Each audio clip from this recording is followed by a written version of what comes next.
¿Sí se escuchó? Ahora sí. Salmo 115. Salmo 115.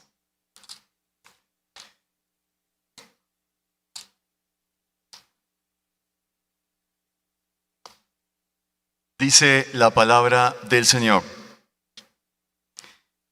no a nosotros, Señor, no a nosotros, sino a tu nombre da gloria, por tu misericordia, por tu fidelidad.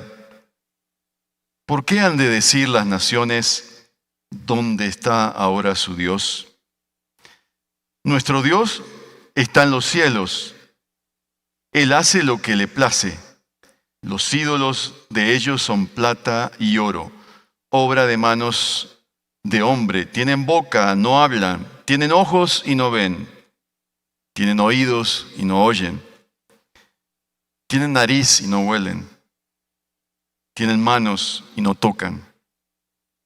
Tienen pies y no caminan. No emiten sonido alguno con su garganta. Se volverán como ellos, los que los hacen, y todos los que en ellos confían. Oh Israel, confía en el Señor. Él es tu ayuda y tu escudo. Oh casa de Aarón, confíen ustedes en el Señor. Él es su ayuda y su escudo. Los que temen al Señor, confíen en el Señor. Él es su ayuda y su escudo. El Señor se ha acordado de nosotros. Él nos bendecirá.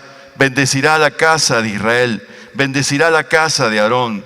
Él bendecirá a los que temen al Señor, tanto a pequeños como a grandes.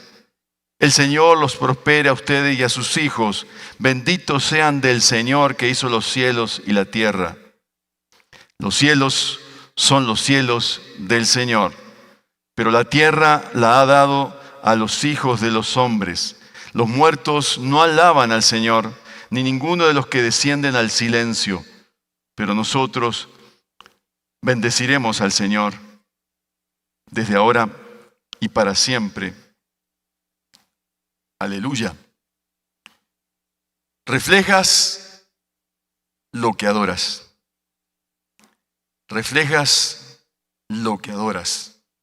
Consciente e inconscientemente vas a reflejar dónde está tu confianza, dónde está tu seguridad. El pastor Diego el domingo pasado nos hacía la pregunta: ¿cómo sabemos que estamos en la presencia de ídolos? ¿Recuerdan? Los que vinieron el domingo pasado quizás no recuerdan en este momento.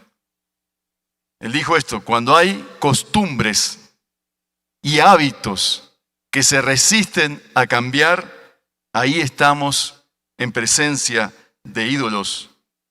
Un ídolo que nos manda, nos gobierna y al cual hemos de alimentar. El gran énfasis del domingo pasado fue temer a Dios. Varias veces en su sermón el pastor nos recordó la importancia de temer a Dios y nos puso una tarea. ¿La recuerdas? ¿Recuerdas la tarea del domingo pasado? Una revisión de vida, una especie de autoevaluación. La primera, la que me recordó cada día de la semana, era abrir el closet. Abrir el closet para ver si allí, por ahí, escondidito, hay un ídolo que estoy alimentando. Abrir las computadoras, los celulares, para ver si hay ídolos allí. Revisar la lista de amigos y revisarla para ver si hay ídolos allí. Revisar las propiedades, las escrituras, para ver si hay ídolos allí. Revisar el pasado el presente y aún los anhelos del futuro para ver si hay ídolos allí. Mirar nuestros cuerpos para ver si hay un ídolo allí. Si no hiciste la tarea, quizás este sea el momento para hacer un alto y pensar un poco en cada uno de estos escenarios de closet, de personas, de pasado, presente, futuro, de computadoras, de tablet, y empezar a pensar, ¿será que se esconde allí un ídolo?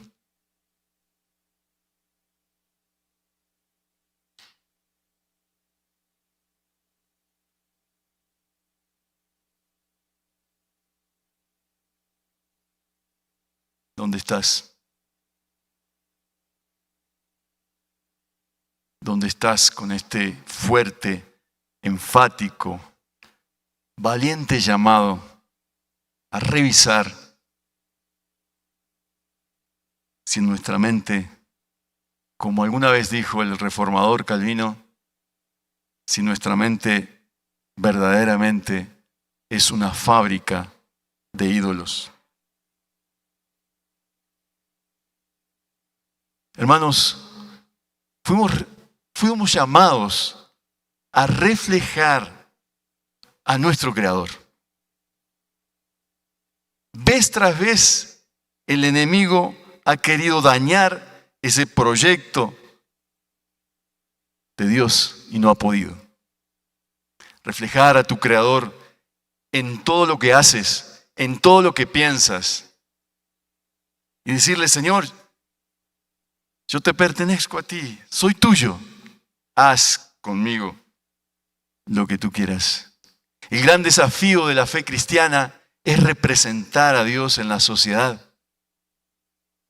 Cuando me quejo de cómo está la sociedad de hoy en día, me pregunto, ¿será que yo, como cristiano, estoy reflejando al Señor? Cuando me quejo de mis profesores, de lo que pasa en la universidad, ¿será que estoy reflejando al Señor en ese escenario de la universidad?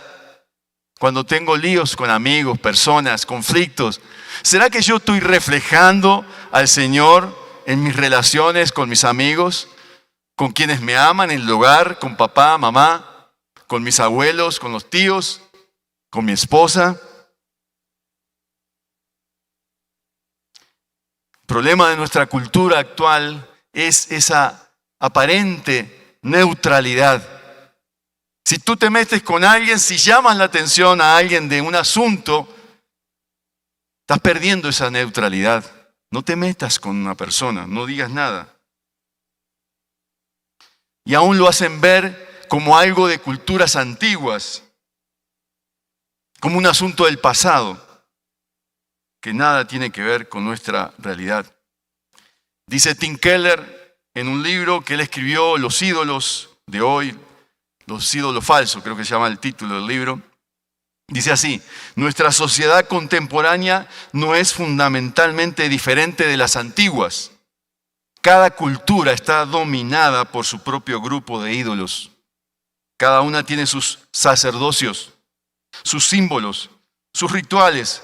Cada una tiene sus altares, ya sea torres de oficina, spa, gimnasios, estudios o estadios, donde deben ser llevados a cabo los sacrificios para procurar las bendiciones de la buena vida y evitar el desastre. Y se pregunta Keller, ¿qué son los dioses de la belleza, el poder, el dinero y el éxito, sino las mismas cosas que han asumido proporciones míticas en nuestra vida y en nuestra sociedad?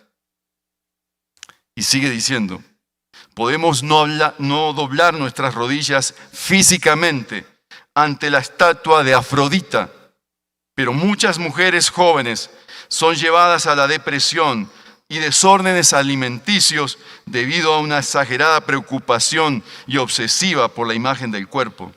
Podemos no necesariamente quemar incienso a Artemisa, pero cuando el dinero y la profesión son llevadas a proporciones cósmicas, llevamos a cabo un tipo de sacrificio de niños, descuidando la familia, la comunidad, para alcanzar un lugar más alto en los negocios y adquirir más prosperidad y prestigio.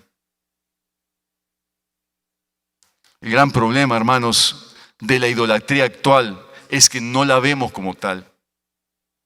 Estamos tan metidos en nuestros asuntos personales, realidades, que cuando nos tocan un ídolo, ahí reaccionamos fuerte. Esta idolatría es sutil, es atractiva, es seductora.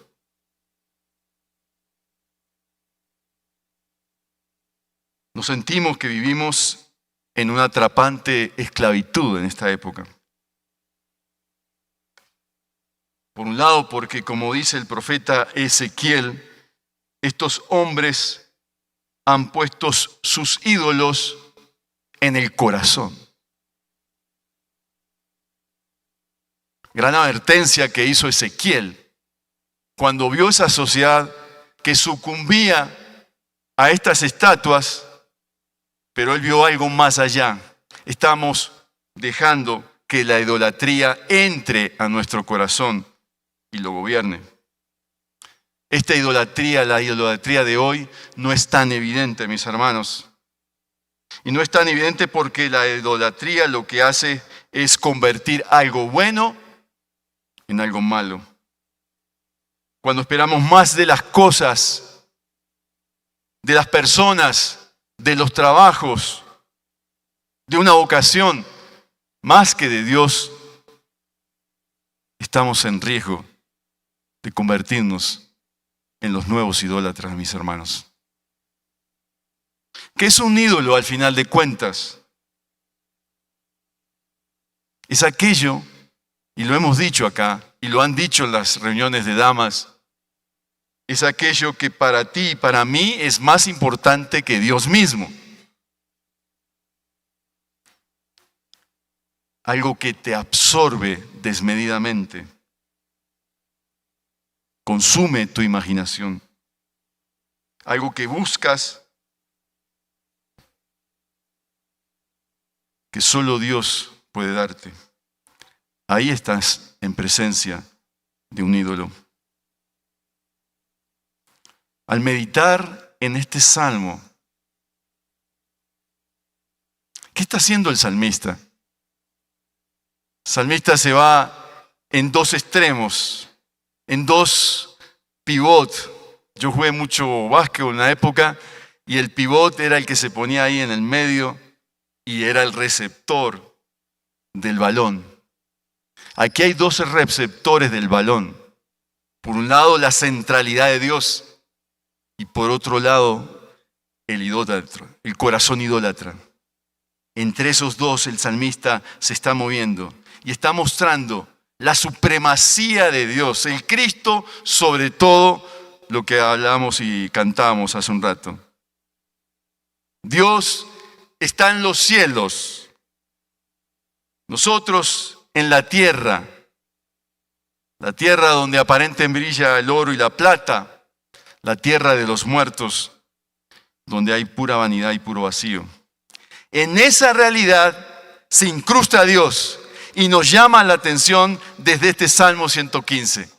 A abrir nuestros ojos a esa realidad mayor cósmica de un Dios creador que está por encima de todos, que todo lo gobierna. Así que en primer lugar, el salmista nos llama a afianzarnos en una realidad, en una convicción personal de que Dios está en los cielos. Los primeros versos lo enfatizan, no nosotros. No nosotros. La historia no se trata de nosotros, aunque la escribimos los hombres. Se trata de Dios interviniendo en la historia. Se trata de Dios en la historia. Como dice el Salmo 113, el Dios grande que viene al pobre y lo rescata del muladar, de la pobreza, de la basura. Ese es nuestro Dios. que se encarga en la realidad de la historia humana y viene a nosotros. A Él adoramos. Él es el centro de todo y nos lo hace mirar. Esa es la realidad que en definitiva nos debe sacudir todos los días. Mañana lunes, cuando vayas a trabajar, Dios es el centro de tu trabajo. Dios es el centro de tu universidad. Dios es el centro de tus fracasos, de tu humanidad. Ahí está Dios, hermano. Dios no está fuera de las realidades de la vida. Dios está presente en las realidades y pide que lo miremos a Él. Pero desde el Edén luchamos nosotros con ser el centro de todo. Traemos del Edén ese deseo de querer ser dioses y por tanto querer que se nos glorifique, se nos dé honra por todo lo que hacemos. Hace muchos años vimos con mi esposo una película que se llamaba De Dioses y Hombre, una película que relataba la historia de una comunidad católica en el norte de África. Ellos ahí, en esa comunidad, se creían los dioses. Vivían buenas relaciones entre los monjes. Servían a la gente. Pero un buen día cae una guerrilla del norte de África, invade el monasterio, mueren varios, algunos se salvan. La historia termina como que nada valió la pena, porque vivimos en la tierra de los hombres, donde no hay esperanza, de dioses y de hombres. Nuestra historia desde el Génesis es esa historia, hermanos. La historia de que por el pecado, por querer hacernos dioses, fuimos echados del Edén. Ezequiel 28:2 nos dice: aun cuando tu corazón se ha enaltecido y has dicho, soy un Dios sentado en el trono de los dioses, en el corazón de los mares, aun cuando hayas puesto tu corazón como de un Dios. Eso es respecto de Tiro, un rey que Dios había usado. Y viene el litigio de Dios, el juicio de Dios. Por cuanto has puesto tu corazón como el corazón de un Dios, entonces viene la palabra de juicio para el rey enaltecido. Nuestra vida, hermanos, muchas veces es una historia a veces sin fin de fracasos, de frustraciones, experiencias difíciles, que Dios las permite, hermanos, para que algún día nuestro corazón se doble ante su presencia y no sucumba al poder de la muerte, sin esperanza. Es para que un día tú vengas a la presencia de Dios y te postres ante este Dios y le digas: Señor, aquí estoy. Bendice mi vida. Sé el centro de mi vida. Cuando Adán dejó de estar comprometido con Dios, de que Dios era el centro de su vida y reflejar su imagen, él reverenció algo diferente a Dios y reflejaba este nuevo objeto de adoración. Muchas veces nosotros cambiamos el orden de las cosas y empezamos a adorar aquello que Dios creó como si fuera un Dios. Aquello bueno de la vida lo hacemos un Dios y nos ponemos debajo de ese Dios con minúscula, no ante el Dios con mayúsculas. Así que nuestra tarea, hermanos, es reflejar el carácter de Dios y adorarlo donde estoy, en todos los lugares donde el Señor me lleve. Esa es la tarea. ¿Somos sus agentes o somos los agentes secretos de Dios que nos escondemos cuando hay que dar testimonio de Él? En el Edén fuimos llamados a gobernar y a llenar la tierra con una descendencia portadora de esa imagen que reflejara la gloria de Dios, como dice acá en estos primeros versos. No a nosotros, sino a tu nombre. No a nosotros, sino a tu nombre da la gloria. Póstrate ante este Dios, humíllate ante este Dios por tu misericordia, por tu fidelidad. Y la pregunta temeraria de los que nos rodean, al final de cuentas, si tu vida es esa, ¿dónde está tu Dios? En segundo lugar, el Salmo nos hace una dura advertencia frente a los ídolos. Y debe ser un peligro que nosotros debemos asumir, debemos reconocer. Adorar ídolos te vuelve como ellos. Verso 8. Y acaba de decir lo que es un ídolo. Un ídolo no responde. Un ídolo es como alguien muerto. Tiene mano, tiene ojos, tiene pies, tiene cabeza, pero no responde porque está muerto. Es decir, un ídolo es algo que te vuelve insensible a la voz de Dios. No puedes escucharlo.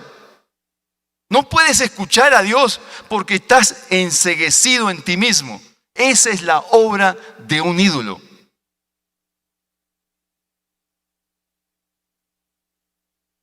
Te arruina.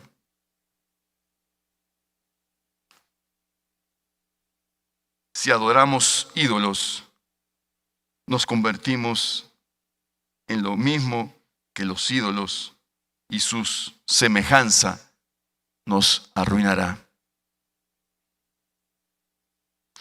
El profeta Isaías captó esta idea. Lo dice en el capítulo 42, 17 al 20. Serán vueltos atrás y completamente avergonzados los que confían en ídolos, los que dicen a las imágenes fundidas, vosotros sois nuestros dioses. Sordos, oíd. Ciegos, mirad y ved. ¿Quién es ciego sino mi siervo, tan sordo como el mensajero a quien envío? ¿Quién es tan ciego como el que está en paz conmigo, tan ciego como el siervo del Señor? Tú has visto muchas cosas, pero no las observas. Los oídos están abiertos, pero nadie oye. Esta es una convocatoria que hace Isaías a Israel. Israel ve a Dios y no lo ve. Oye a Dios y no lo oye. Camina con Dios, pero como si no estuviera Dios. Esta es una advertencia para nosotros, el pueblo creyente. El ciego que se niega a ver a Dios. El pueblo que debe ser luz, no alumbra. El pueblo que debe oír la voz de Dios, no la oye. El pueblo que debe ver a Jesús en su vida y no lo ve. Hermanos, ¿qué se puede hacer entonces con un mundo necesitado como el nuestro, cuando nosotros, el pueblo de Dios, está tan necesitado de Dios y parece haber perdido la clave, el rumbo para acceder a la salvación de Dios. La ceguera es la metáfora que usa Isaías, que usa el Salmo, que describe la necesidad espiritual del pueblo de Dios. No están dispuestos a oír. El pueblo de Dios es mensajero, pero no lo es porque no puede transmitir un mensaje que no vive. Y noten la descripción en el Salmo 115 acerca de los ídolos. Son plata y oro. Bonitos. Bonitos. Pero no sirven para nada. Porque significan ruina del pueblo.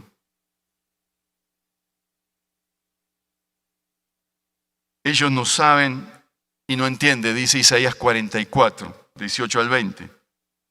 Ellos no saben, no entienden porque Él, Dios, ¿cómo así? Ha cerrado sus ojos para que no vean y su corazón para que no comprendan. Ninguno reflexiona, no tienen conocimiento ni inteligencia para decir: he quemado la mitad en el fuego y también he cocido pan sobre sus brasas. He asado carne y he comido, y del resto haré una abominación. Me postraré ante el pedazo de madera. Se alimenta de cenizas. El corazón engañado le ha extraviado. Asimismo no se puede librar ni decir: no es mentira lo que tengo a mi diestra. Es el engaño del corazón lo que está describiendo Isaías. Es un fracaso de la razón. Lo que debe ser la ciencia se ha convertido en un fracaso. El fracaso de la mente caída del ser humano. Por más que se esfuercen en entender y poner toda la razón, no logran entender. Es terrible que una persona cuerda, sensata, hecha con todos los sentidos, alerta, se postre ante los ídolos. Y lo dice literalmente Isaías, ante un tronco de madera de cenizas. Algo anda mal, algo no tiene lógica, algo no tiene sentido.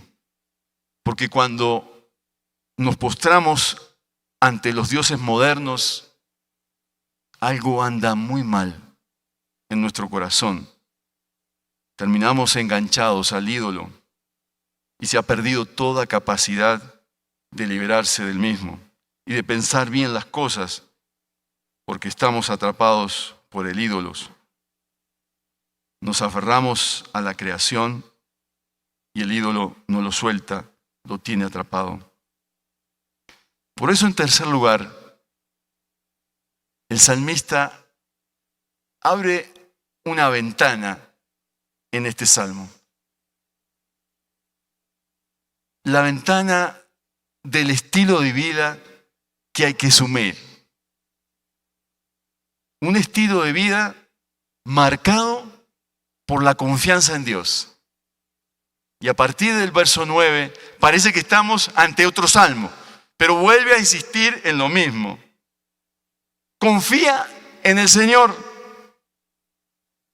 Parece que se regresa al pivot del principio. Dios está en el centro de la vida, por tanto, le adoro. Esa es mi tarea como creyente, adorarle, postrarme ante Dios, el creador de todo. Si el ídolo no responde, este Dios sí que responde, sí que habla. Él es ayuda, Él es escudo. Y espera que haya reciprocidad. Bueno, se me fue la palabra ahí. En su creación. Los hombres que estamos en la tierra, verso 16, han de caracterizarse por confiar en Dios.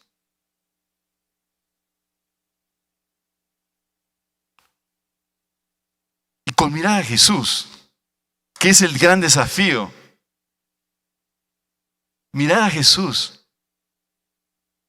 Mirar a Jesús, el Dios que baja, el Dios que se humilla, el Dios que toca, siente, llora, ríe. Ese es nuestro Dios. Ese es Jesús al que hemos de mirar. Mientras que para el que confía en ídolos hay un terrible resultado de volverse insensible, cerrado a Dios. El que confía en Dios se le abre un horizonte de oportunidades, de bendiciones, de posibilidades. Hay conversión de vida. Y una de las características que el salmista dice acá del que confía en Dios es que tiene seguridad. No vive en temor, verso 13. Porque ha entendido por sobre todas las cosas que Dios es su ayuda, es su escudo. Ese Dios que provee confianza es seguridad en la vida, ofrece dirección y apoyo, sostén y protección. Por eso es inaudito que nosotros, como creyentes, nos apoyemos en la vida, en las cosas que Dios creó, en vez del Dios creador de todas las cosas. Mis hermanos, este salmo es un llamado a despertar nuestra conciencia a la adoración verdadera a Dios y a pedir perdón por las veces que nosotros hemos confiado más en la cuenta bancaria, en una persona, en un título, y no en Dios.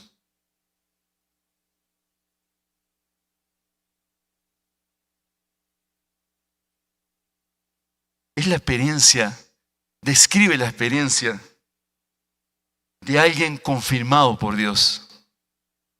Vez tras vez, en este salmo, en esta última parte, los versos 9 en adelante, describe la bendición de Dios sobre el que confía en Dios. La bendición, el buen decir de Dios. Es tan impresionante esto. Que Dios te mira. Qué bueno eres tú. Como dice el Salmo 149. El Dios que se recrea contigo. El Dios que te ama. Que ha enviado a Jesucristo como su Salvador. Es la experiencia de ser bendecido y afirmado lo que hay acá.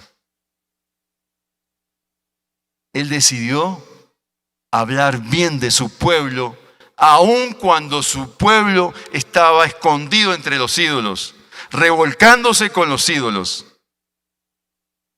prostituyéndose con los ídolos. Dios decidió ir a buscar a ese pueblo y hablar bien de su pueblo. Imagínense.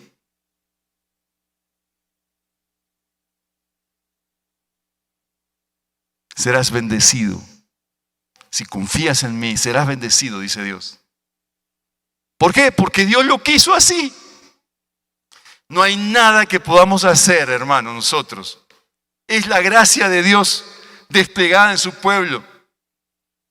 Aún un pueblo idólatra que no lo pone en primer lugar. La bendición de Dios en este salmo consta de la abundancia, de la presencia de Dios en la vida. Dios es bueno, Dios es generoso, Dios es fiel y abunda con esas cualidades del carácter en su pueblo. Se deleita en su pueblo, aun su pueblo lo rechace. Ese es nuestro Dios. Necesitamos, por tanto, exaltar el nombre sobre todo nombre, el nombre de Dios fiel, el nombre del Dios exaltado.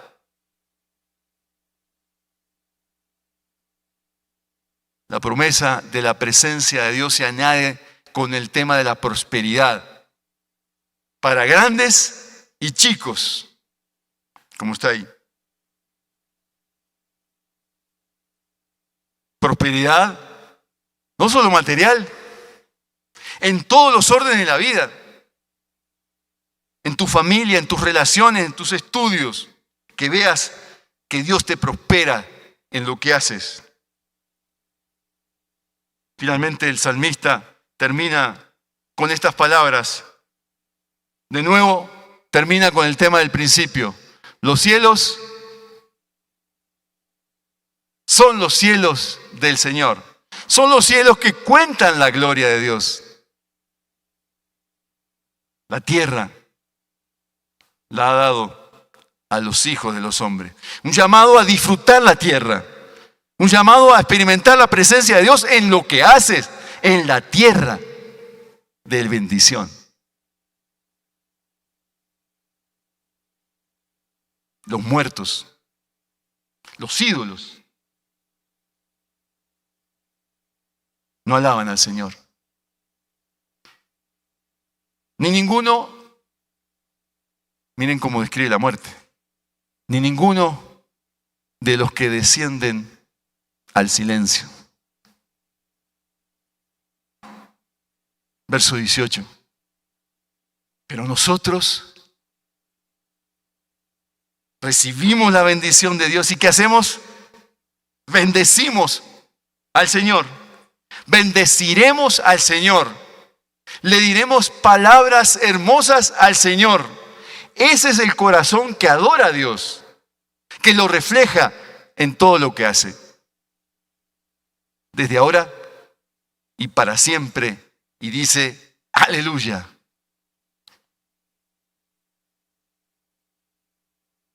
El salmista comenzó con una pregunta. ¿Dónde está tu Dios?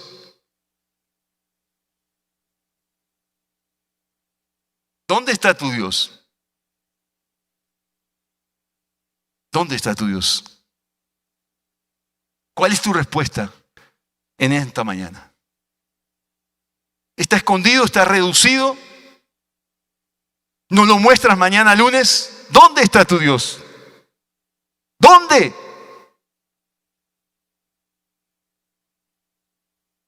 Dios está en los cielos y Dios está en la tierra. Dios está conmigo. Dios está presente. Dios es sobre todo nombre.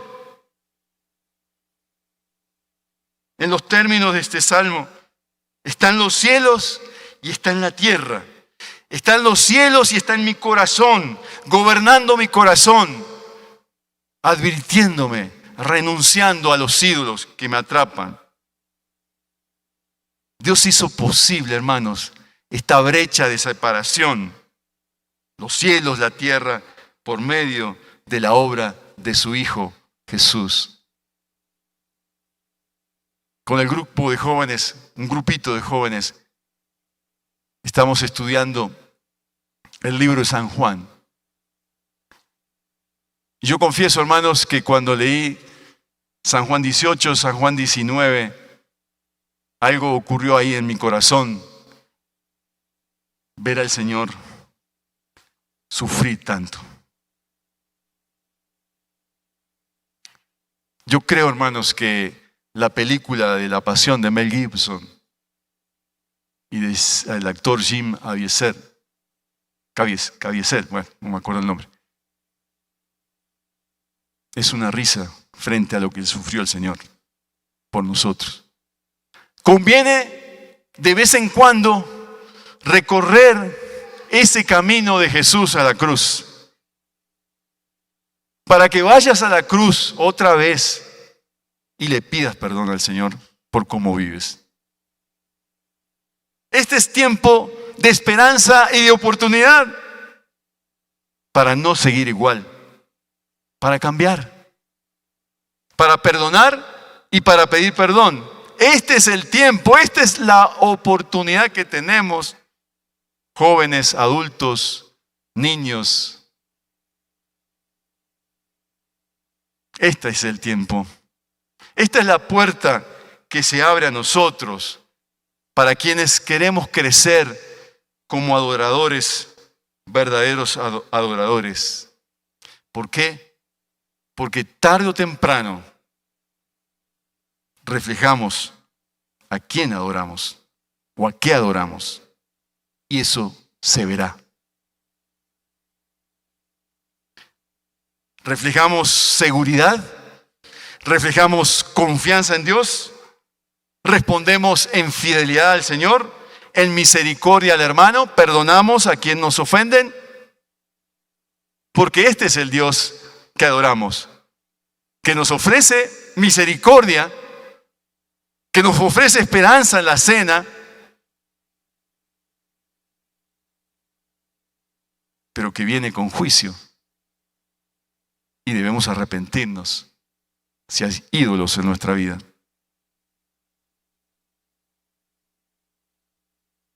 Una vida que refleja al Dios que adoramos es una vida en una realidad espiritual profunda, mis hermanos. Es una vida afianzada en el temor a Dios, en el Dios de toda esperanza. No es una vida escondida, sino una vida que se expande. En siglos anteriores, cristianos se metieron a estudiar la ciencia, se metieron a investigar, se metieron a trabajar, a pensar el mundo, a salir al mundo y proclamar el señorío de Cristo. Hoy tenemos la oportunidad de producir cosas para honrar el nombre del Señor en esta sociedad. Dejemos de quejarnos de que el gobierno, de que que lo otro. Dejemos eso y afiancémonos en la confianza de una realidad, de un Dios poderoso que está entre nosotros, que gobierna la vida, que nos sacude, que nos anima. Esa es la esperanza que tenemos. Pero tengamos cuidado. Como nos decía el pastor Diego, temamos a Dios. Temamos a Dios. No para estar inseguros, sino para estar ciertos en la esperanza que tenemos. El Dios de toda esperanza es un Dios celoso. Entreguemos nuestros ídolos.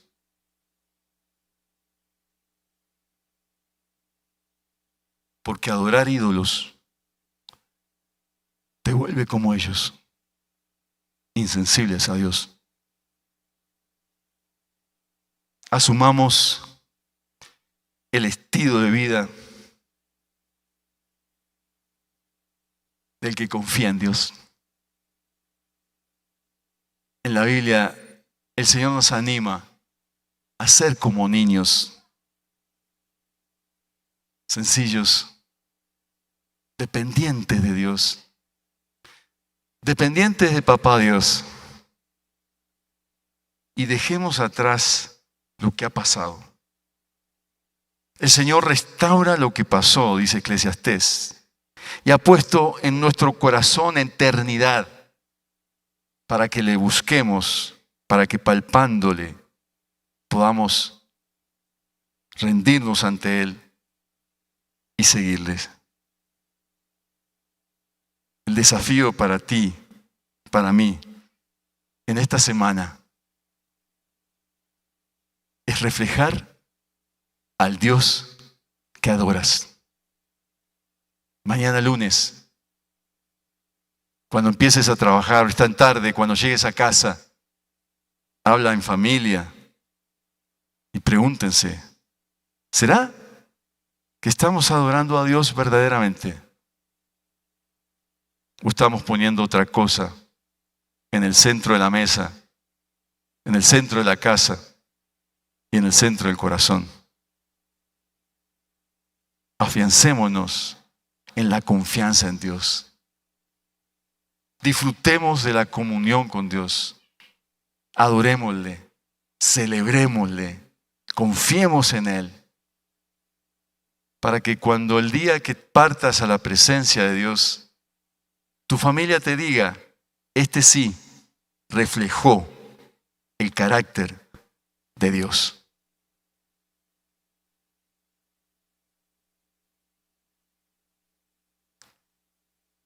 Ora al Señor ahí donde estás. Y prepárate para tomar la cena.